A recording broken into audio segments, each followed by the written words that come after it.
초등부 친구들 안녕하세요. 오늘도 어김없이 말씀 들으러 이 시간에 찾아온 우리 친구들 모두를 환영하고 축복합니다.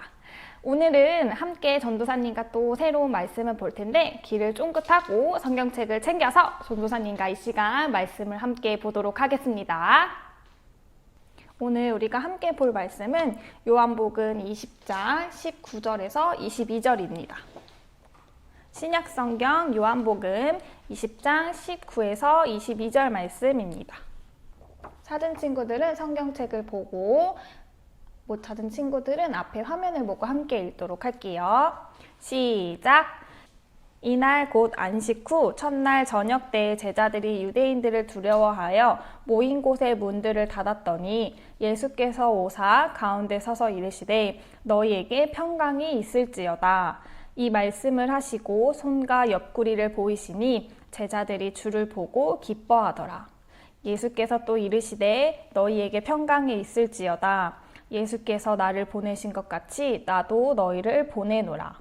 이 말씀을 하시고 그들을 향하사 숨을 내쉬며 이르시되 성령을 받으라. 아멘. 지난주에 들었던 말씀 이야기 기억이 나나요? 예수님의 시신에 향유를 바르러 무덤에 갔지만 그곳에서 예수님의 부활을 제일 먼저 접했고 여인들이 이 소식을 제자들에게 전해주었어요. 이 이야기를 접한 제자들의 마음은 어땠을까요?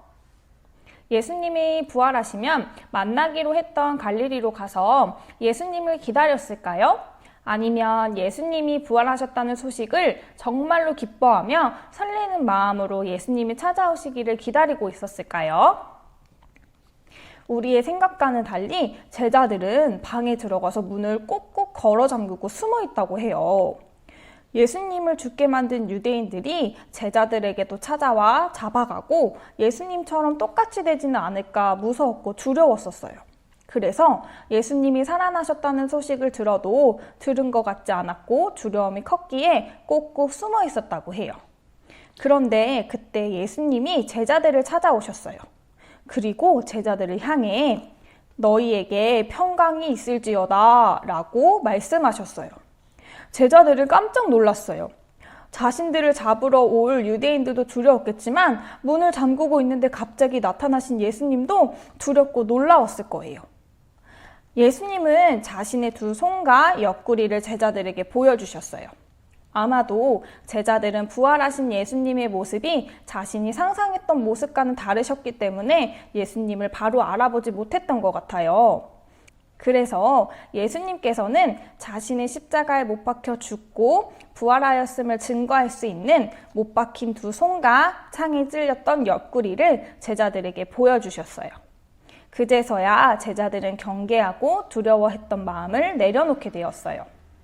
그리고 예수님이 진짜 부활하셨다는 것을 믿게 되고 제자들은 몹시 기뻐했어요. 예수님은 기뻐하는 제자들을 향해 한 번 더 말씀하셨어요. 얘들아, 너희들에게는 평화가 있기를 바란다.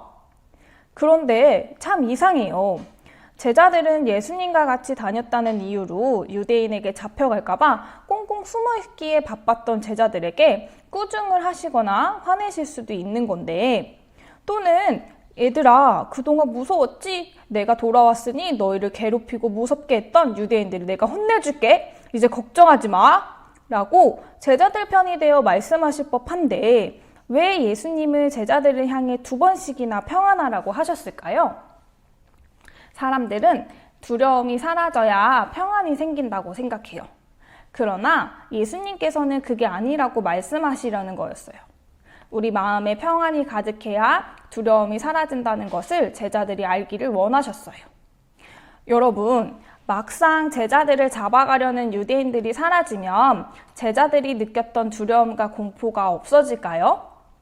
그 당시 현실적으로 본다면 유대인들이 사라지고 나면 제자들을 괴롭혔던 사람이 없어지는 게 아니라 또 다른 로마 사람들이 제자들을 괴롭힐 수도 있는 상황이었어요.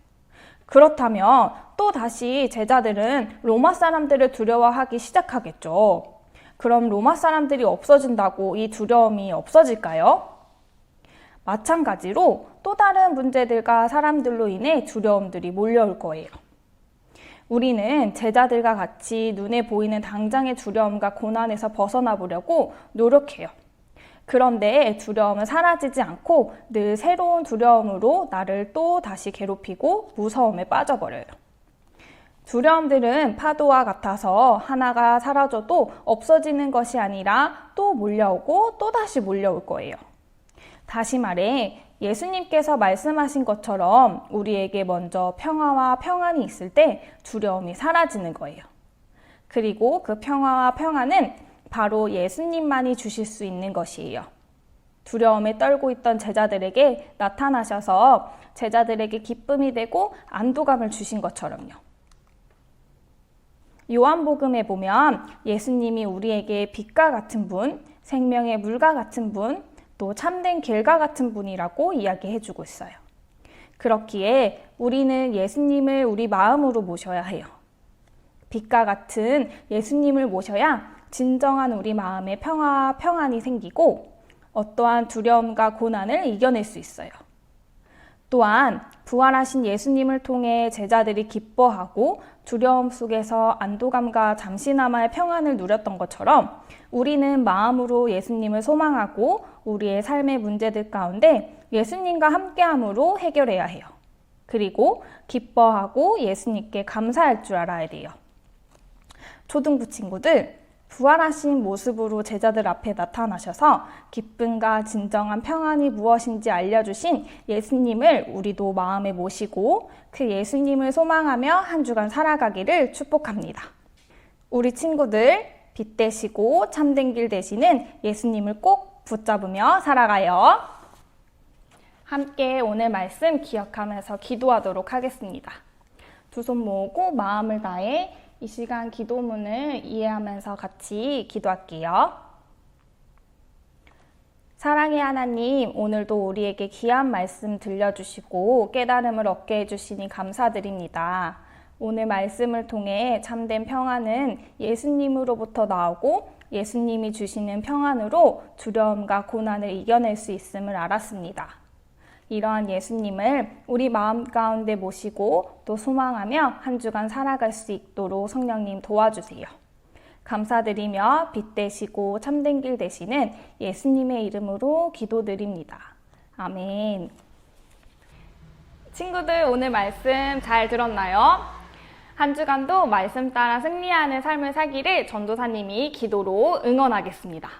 일주일 동안 지낼 때 비가 많이 온다고 해요. 우리 친구들 우산이랑 마스크 꼭 챙겨서 한 주간도 건강하게 살기를 축복합니다. 그리고 한 가지 더 소식이 있어요. 우리 여름 성경학교를 하게 되었는데 26일 주일부터 3주 동안 주일 예배 시간이 진행됩니다. 혹여나 교회에 오지 못하는 친구들을 위해서도 가정에서, 집에서, 어디서든 우리 친구들이 여름 성경학교에 참여할 수 있도록 전도사님과 선생님들이 열심히 준비하고 있으니 기대하고 우리 기도로 함께 해주세요. 그럼 다음 시간에 또 만나요. 안녕.